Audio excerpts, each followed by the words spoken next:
बिस्मिल्लाहिर्रहमानिर्रहीम। अस्सलाम वालेकुम। मैं हूं मोहम्मद उस्मान खान और आप देख रहे हैं मेरा यूट्यूब चैनल मोहम्मद उस्मान खान। आज हम बात करेंगे खुशी के ऊपर, मौजू के ऊपर। खुशी है क्या और हम किस तरह से खुश हो सकते हैं। अगर हम अपने से पुरानी जनरेशन को देखें, अपने बड़े बुजुर्गों को, तो उनकी जिंदगियों में खुशी का म्यार मुख्तलिफ था। कैसे? वो खुशी किस तरह से ढूंढते थे? दोस्तों से मिलके, अजीजों कारब से मिलके, अपने साथी इर्द गिर्द के लोगों के लिए कोई नेकी करके, किसी का रास्ता साफ करके।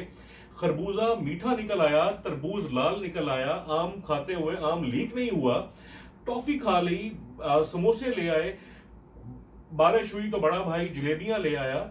इन सब चीजों में हमें खुशी मिलती थी।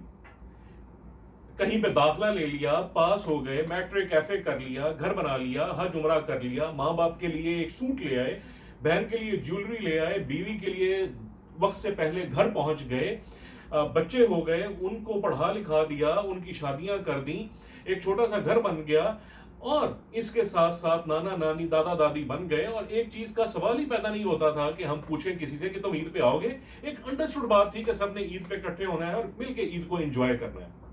इन सब चीजों में हमें खुशी मिलती थी, जो कि ना सिर्फ सस्ती नहीं बल्कि बिल्कुल मुफ्त में थी।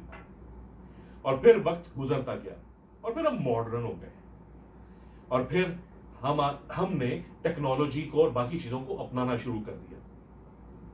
फिर हमने ये सोचना शुरू कर दिया कि बच्चे को किस स्कूल में दाखिल करवाना है, नंबर कितने लेके आए, बच्चे का जीपीए कितना है, बच्चा लड़का करता क्या है, कमाता क्या है, गाड़ी कौन सी है और कितने की है, कपड़े किस ब्रांड के पहनता है, ये कपड़े किस ब्रांड के पहनने हैं, और अगर ब्रांड नहीं है तो रेप्लिका कहां से लेना है।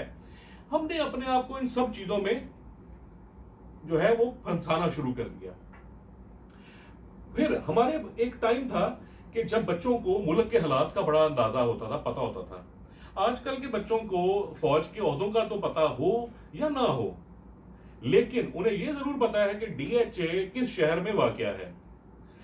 फिर ऑर्चर्ड स्कीमें आ गई और घर जो है वो औकात से बड़े होने शुरू हो गए, और हम उन बड़े घरों की वजह से और टेक्नोलॉजी इनोवेशन को अडॉप्ट करते करते हम अपनों से दूर हो गए।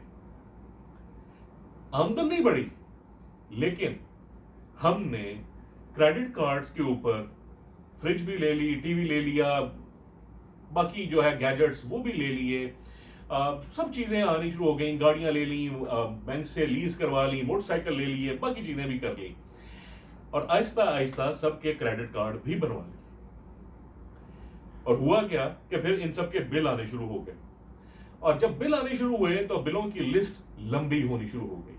सबसे पहले क्रेडिट कार्ड का बिल आना शुरू हो गया, इंस्टॉलमेंट्स आनी शुरू हो गई, बच्चों की फीसें आनी शुरू हो गई, बच्चों की वैन की फीस आनी शुरू हो गई, बच्चों के जो है वो लैपटॉप आने शुरू हो गए, बच्चों के टैबलेट्स आने शुरू हो गए, वाईफाई, और इसके साथ साथ बच्चों की गाड़ियां। और इस साल हमने घूमने कहाँ जाना है, जिम कौन सा ज्वाइन करना है, पार्क में अगर जाना है तो किस पार्क में जाना है। और हमने अपने आप को इन तमाम मादी चीजों में जो है वो फंसा के रख लिया।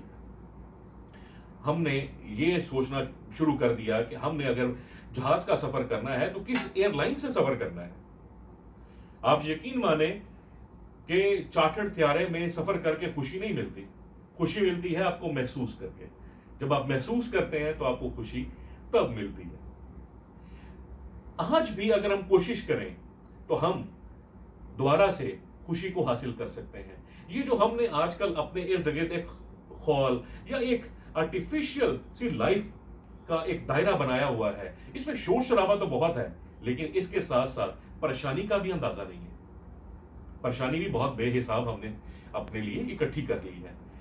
तो मेरी आप सबसे रिक्वेस्ट ये है कि आप ये सोचें कि हमने खुशी कैसे हासिल करनी है। छोटी छोटी चीजों में खुशी बहुत सस्ती मिलती है, बल्कि मुफ्त मिलती है, लेकिन परेशानी के लिए हमें बड़ी तगोदो करनी पड़ती है, जो कि हम करते हैं, और फिर परेशानी की एक लंबी सी लिस्ट हमारे पास मौजूद होती है। खुशी ढूंढने में टाइम नहीं लगेगा, सिर्फ हमने एक इरादा बनाना है। कैसे?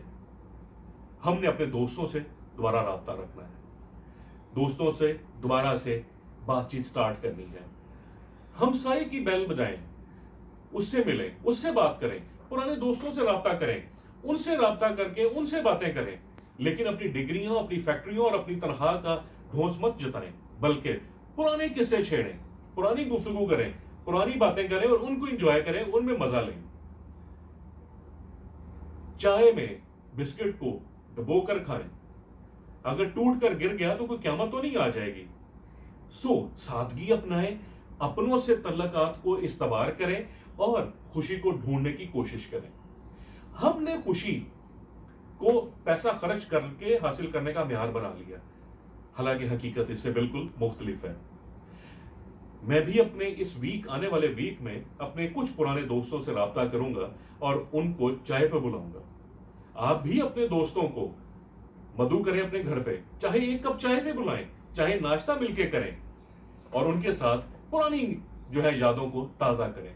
आप यकीन माने कि आपको ब्रांडेड चीजों पे पैसा खर्च करने से ज्यादा खुशी उन दोस्तों के साथ बैठकर मिलेगी। हमने बड़ी बड़ी जगहों पे, जहां पे 50 किस्म की चाय मिलती है, वहां जाकर दोस्तों के साथ बैठकर खुशी फिर नहीं मिलेगी। हमने कहां पे बैठ के चाय पीनी है? वही पुरानी जगहों पे, जहां पे स्टूडेंट लाइफ में बैठ के पिया करते थे, ढाबों के ऊपर, किसी पुराने ढाबे पे, किसी पुरानी छोटी सी दुकान पे, जहां पे सबके लिए एक ही किस्म की चाय बनती है, वो भी मलाई मार के, चीनी कम और पत्ती तेज रख के, और बहुत सी मीठी मीठी यादों के साथ। उम्मीद करता हूं कि आपको आज की वीडियो अच्छी लगेगी, और अगर आपको मेरी वीडियो अच्छी लगे तो दोस्तों से शेयर करें, और नीचे यहां पे जो सब्सक्राइब का बटन है उसे दबाना मत भूलिएगा, और बेल आइकन भी प्रेस कर दीजिएगा, ताकि मेरी आने वाली तमाम वीडियोस आपको टाइम पे मिलती रहें। आने वाली वीडियो तक के लिए मुझे इजाजत दीजिए, अपना बहुत सा ख्याल रखिएगा। अल्लाह हाफिज, अस्सलाम वालेकुम।